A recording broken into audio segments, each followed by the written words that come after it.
Minutes ago, President Trump repeated a rhyme that he hopes will stick with midterm voters as he tries to keep his Republican majority in Congress.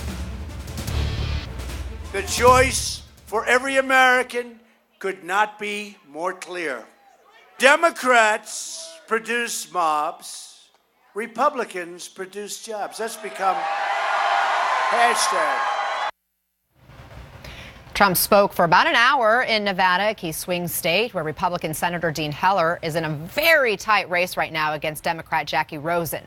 Trump's rally to support Heller capped a 3-day tour of western states as Election Day is now just a little more than 2 weeks away. And in many states, including Nevada, early voting has begun. CNN's Kyung La was at that rally in the town of Elko and joins us now. Kyung, President Trump may have talked mobs versus jobs, but he also went hard on immigration. It was a heavy immigration-themed rally. He spoke many different times, returning to the topic, hitting many familiar themes, but also talking about what's happening south of the border with the caravan migrants. I just want to tell you, I'm looking over the camera here. The president is actually still talking to the travel pool. This is feeding back to CNN as I'm speaking. I want you to listen in to some of the comments that he just made to reporters a few moments ago. We'll be working with Congress because, they're very involved, and I wanted to keep them involved, much as I did with Justice Kavanaugh. I wanted to keep them involved. I think it's important.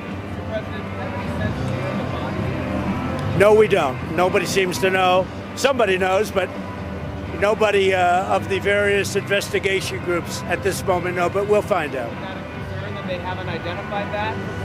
It's a concern. We'd like to find out where it is and what happened, and I think we're inching our way there. Has anyone in the U.S. government heard audio or seen video from the conference? No, we haven't. Mike Pompeo has not, Secretary of State. Somebody came out with a false report. I think it was ABC. It was totally false. He has not seen that, has not heard that, and I would tell you if he had.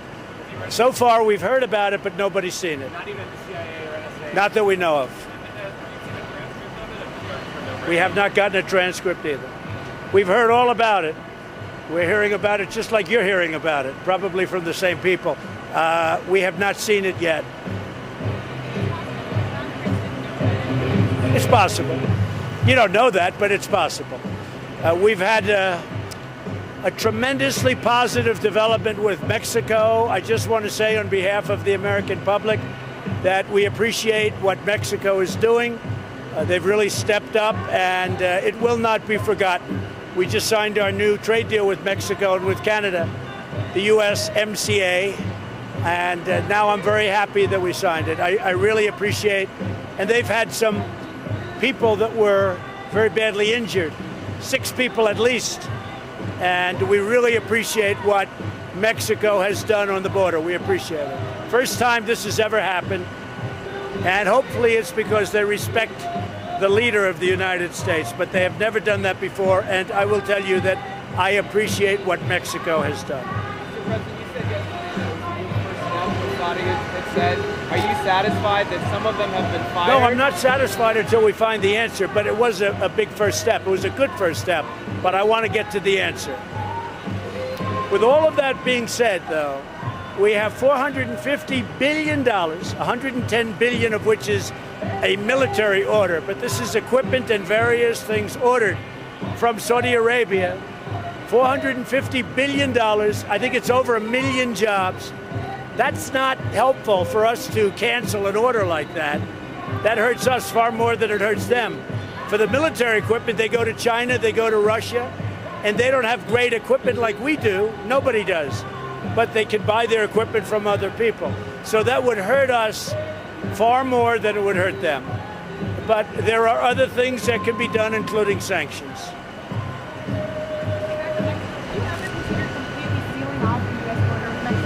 So if it doesn't work out on the border, what I want the Democrats to do, the beautiful thing of what's happening is the Democrats are watching on television, in this case, probably better than reading it because you visually see what's going on at the border. And all of the Democrats that have made it impossible, they've obstructed and they've resisted They've made it impossible to do anything because the immigration laws are so bad.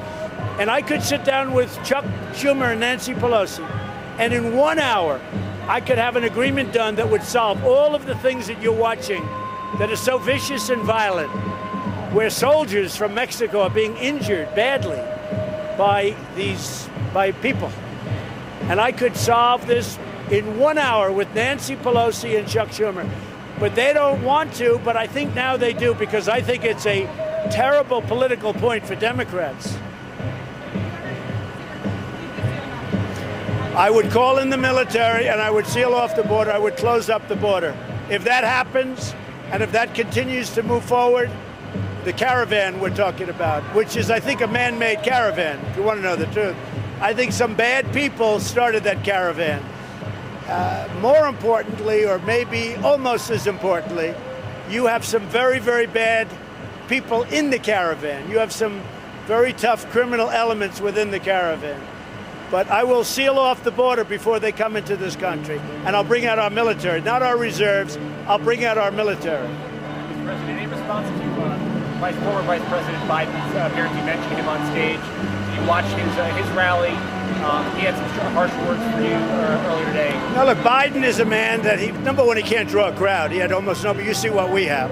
And we had thousands of people that couldn't get into that. Many thousands. Now, look, I wish Biden the best. You know, I hope he's going to be the nominee, actually. You mean 1% Joe. I just hope they pick somebody good, somebody that's going to represent their interests. If it's Biden or Elizabeth Warren, I think she's been very badly damaged by what happened over the last couple of days. Or a man that ran Newark, New Jersey into the ground. There are a lot of people, but I don't see it yet. But we'll see what happens. We'll see what happens. Anything else? Ambassador Bolton? I don't hear you. You got to talk louder. Message to the Russians, is he going to pull out of the arms control treaty? Yeah, Russia has violated the agreement. They've been violating it for many years, and I don't know why President Obama didn't negotiate or pull out. And we're not going to let them violate a nuclear agreement and go out and do weapons, and we're not allowed to. We're the ones that have stayed in the agreement, and we've honored the agreement, but Russia has not, unfortunately, honored the agreement. So we're going to terminate the agreement. We're going to pull out.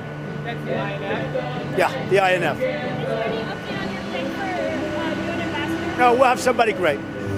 Nikki is a friend of mine. She's going to work on the campaign, but she's been doing it for a long time, and we're going to pick somebody very quickly. Would you prefer to be a woman? Say it? Would you prefer to be a woman? Yes. Why? I'm going to pick the best person.